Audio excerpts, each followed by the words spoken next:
16ই মে আপনি রাজশাহী গিয়েছিলেন। সেখানে বিভিন্ন পত্রিকা বিভিন্ন শিরোনাম করেছে। আপনি বলছেন সংস্কার বাস্তবায়ন, যে সংস্কারের কথা বলছেন, সংস্কার বাস্তবায়ন না করলে গদি থাকবে কিনা সেই নিশ্চয়তা দিতে পারি না, নাম্বার ওয়ান। আবার বলছেন যে সরকারকে লাল কার্ড এর প্রেক্ষাপট আছে। আমরা যে কোনো একটা বক্তব্য দেখি না, তারপরে আলোচনা শুরু করি। দেখি আমরা আমরাও আজকে তারেক রহমানের কাছে চ্যালেঞ্জ ছুড়ে দিতে চাই, বাংলাদেশে যদি আপনি সংস্কার বাস্তবায়ন না করেন তাহলে বাংলাদেশে আপনার গদি থাকবে কিনা সে নিশ্চয়তা আমরা দিতে পারি না। আচ্ছা, তো আপনাদের কাছে কি নিশ্চয়তার প্রয়োজন আছে তারেক রহমানের? সেই জায়গা থেকে যদি শুরু করেন তার গদি রক্ষার। 70% মানুষ ভোট দিয়েছিল যে সংস্কার বাস্তবায়ন করার জন্য। এই ইলেকশনটা একটা প্যাকেজ ছিল। এটাতে আমাদের কথা হয়েছিল যে রিফর্মের জন্য আমাদের ইলেকশন, অর্থাৎ গণভোটে হ্যাঁ এবং না, সাথে সাথে এটা কিন্তু অনেক দিন পরে এই ধরনের বাংলাদেশে ইলেকশন হয়েছে এবং এই ধরনের ইলেকশন বাংলাদেশের রিয়ার। অর্থাৎ এটাতে বাংলাদেশের মানুষের ভাগ্য পরিবর্তন হয় এবং মানুষ স্বপ্ন দেখেছিল বাংলাদেশের নতুন একটা চিত্র তারা দেখবে এবং মানুষের সন্তানগুলো যে আহত হয়েছে, শহীদ হয়েছে, সেই স্মৃতি এখনও মানুষের মাঝ থেকে যায়নি। এই যে আমাদের একজন সহযোদ্ধা, আমি যখন এখানে কথা বলছি তার জানাজার নামাজ হলো শহীদ মিনারে হচ্ছে, কারিনা আপুর, আমরা তার প্রতি সমবেদনা জানাচ্ছি এবং তাকে নিয়ে আওয়ামী লীগের হায়নারা অনেক নোংরা কথা বলেছে। তো ইনশাল্লাহ বাংলার মাটিতে তাদের বিচার হবে। তো সরকারও সেই ক্ষেত্রে যদি একই পথে হাঁটে এবং জনগণ যে তাদেরকে ম্যান্ডেট দিয়েছিল সেটা যদি বাস্তবায়ন না করে, তো জনগণ তো তাদেরকে আবার ফেলে দিত সক্ষমতা রাখে, অর্থাৎ জনগণের হাতে তো সব কিছু ক্ষমতা। তো জনগণের সাথে যদি কেউ গাদ্দারি করে, মুনাফিকি করে, জনগণ তো তাকে রাখবে না। তো যদি সরকার এই পথ মানি, অর্থাৎ সংস্কার বাস্তবায়ন করা ছাড়া অন্য পথে হাঁটে, তখন 4টা চেয়ারে 4টা থাকে তো পায়া, একটা একটা করে নড়চড় শুরু হবে, কখনো এদিকে হেলবে কখনো ওইদিকে হেলবে, একটা পর্যায়ে ভেঙে পড়ে যাবে। কোন দিকে হাঁটছে সরকার, কি মনে হয় এখন পর্যন্ত? সেটা হলো একটা সময় তো মেরুদণ্ড ভেঙেছিল, এবার কি ভাঙে সেটা আমরা নিশ্চয়তা দিতে পারি না। ওই সময় হলো ডিজিএফআই করেছিল বা অন্যান্য গোয়েন্দা সংস্থা, এবার হয়তো জনগণ করবে। আর যদি পালিয়ে যেতে পারে শেখ হাসিনার মতন, যেহেতু এবার আমরাও মনে করি এই সরকারের মধ্যে যারা আছে বিএনপি, তারাও ইন্ডিয়ার সাথে একটা নেগোসিয়েশন করে এসেছে এবং আমরা ভোট ব্যাংকে দেখেছিলাম অধিকাংশ হিন্দু যে ভোটটা তাদের পক্ষে গিয়েছে এবং ইন্ডিয়ান এস্টাবলিশমেন্টের জায়গাটা তাদের সাথে গিয়েছে। সে জায়গা থেকে আমরা মনে করি যদি ওইখানে পালাতে পারে তাহলে পালাবে, আর না হলে বাংলাদেশের মানুষের হাতেই তাদের জীবন যাবে। আচ্ছা, তাহলে বাংলাদেশের রাজনৈতিক নেতারা যদি পালাতে চায়, পালাবার কয়টা জায়গা আছে? আপনি যদি আদর্শিক ভিত্তিক বলেন। হ্যাঁ, পালানোর জায়গাটা একটা আছে ইন্ডিয়া, আরেকটা হলো আগে ছিল লন্ডন। তো লন্ডন মনে হয় এবার পারবে না আর, এবার মনে হয় এটা আসলে যেদিকে সেট করে। তো জিয়াউর রহমানের পালাবার জায়গা ছিল হলো কবর। তো কেউ যদি বাংলাদেশের মাটি এবং মানুষের কথা চিন্তা করে, খালেদা জিয়াও তো চলে যেতে পারতো, উনি এখানে হসপিটালে মৃত্যুর সাথে পাঞ্জা লড়েছিল, একটা পর্যায়ে এইখানের মাটিতে গিয়েছে। তো আমরা যারা বাংলাদেশকে বিশ্বাস করি, আমরা মনে করি আমাদের পালাবার জায়গা একটাই, সেটা হলো বাংলার মাটির কবর, এবং সেটাতেই আমরা যাব। যত কিছুই না হোক আমরা সে প্রতিবাদটা জারি রাখবো এবং আমরা এটা অর্জন করে ছাড়বো।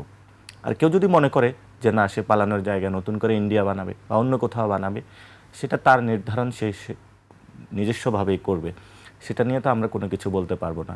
তবে আমরা মনে করি জিয়া লিগেসির কেউ ইন্ডিয়াতে এই ধরনের পদচিহ্ন রাখবে না। দিন শেষে মানুষের যে আকাঙ্ক্ষা সেটাতেই ফিরে আসবে, সে প্রত্যাশাও আমরা রাখি, প্রধানমন্ত্রীও সে পথে ফিরে আসবে। তো কেউ কেউ বলেন যে পাকিস্তানও পালাবার একটি জায়গা, এরকম কেউ আছে নাকি যারা পালাতে চায়? না, বিএনপির যারা নেতাকর্মী, তৃণমূলে যারা রয়েছে, তারা তো এখানে প্রচুর পরিমাণে হলো মানুষ রয়েছে যারা মুক্তিযুদ্ধে অংশগ্রহণ করেছিল। তো আমাদের 47-71 যে ইভেন্টটা আছে, আমরা এই কথা অথবা এই বার্তাগুলো কিন্তু দফা রফা করে ফেলেছি। এখন আমাদের হলো উন্নয়ন প্রয়োজন, পেটে ভাত প্রয়োজন, এদিকে হলো আমরা এগোচ্ছি এবং আমাদের হলো ইনস্টিটিউশনগুলো পরিবর্তন প্রয়োজন। তো অনেকে মনে করে কারো তো হলো ইন্ডিয়া, কারো ভারত, এগুলো আমরা অনেক আগে সমাধান করে ফেলেছি, আমরা রক্ত দিয়েছি এগুলোর জন্য। 24-এ আমরা যেটা শহীদ হয়েছিল মানুষ, সেটা হলো বাংলাদেশের মানুষের জীবন জীবিকার পরিবর্তন। অনেক মানুষ দুঃখ কষ্টে আছে, সে মানুষগুলো এসেছিল পরিবর্তন হবে, সেই পরিবর্তনের পথে সরকার হাঁটছে না। এবং সেখানে আমি বলেছিলাম লাল কার্ডের কথা, সরকার অনেকগুলো কার্ড দিচ্ছে, সেখানে প্রায় 17,000 কোটি টাকা হলো কার্ডে সরকার নিয়ে যাচ্ছে। যে বাজেটটা সরকার করছে সেটা হলো এডিপির যে বরাদ্দ, সেটা থেকে হলো সরকার এখানে ট্রান্সফার করছে। তো যারা ইকোনমিস্ট তারা তো বুঝবে, এডিপির থেকে যদি অন্য জায়গায় সরানো হয় তাহলে তো আমাদের অনেক জায়গায় উন্নয়ন জায়গাটা বাধাগ্রস্ত হবে। সাথে সাথে মোদী সরকার কিন্তু আধার কার্ড থেকে শুরু করে মমতা সরকারও কাজ করেছিল। তো পশ্চিমবঙ্গের সরকারের এই কার্ডগুলো কিন্তু পরিশেষে কাজে লাগায় না। আমাদের সোশ্যাল সেফটি নেটসের অনেকগুলো এখনও প্রজেক্ট চলমান আছে, সেটা সরকার কম্বাইন করে কার্ডের মাধ্যমে নিয়ে যাচ্ছে।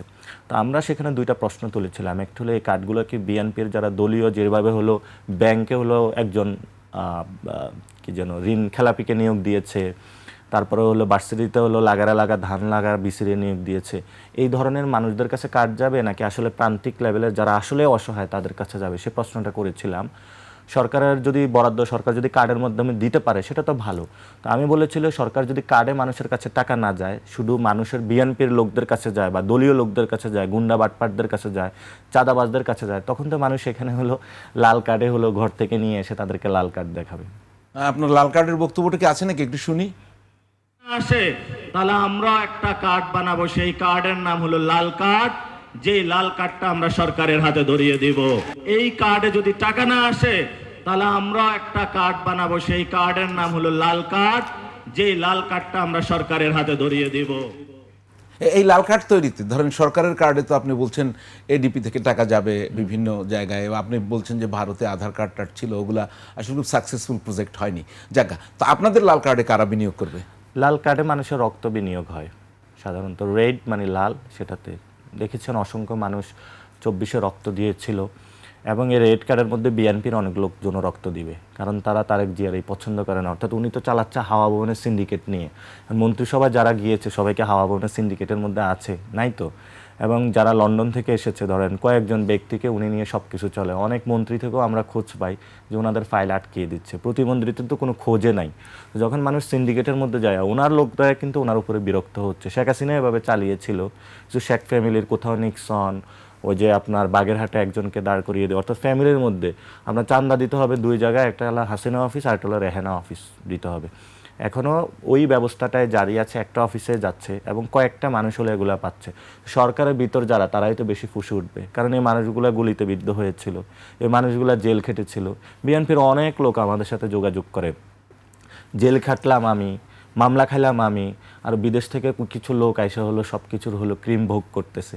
তো ওনারা কে বসে বসে আঙ্গুল চুষবে নাকি ওনারাও রেড কার্ড দেখাবে?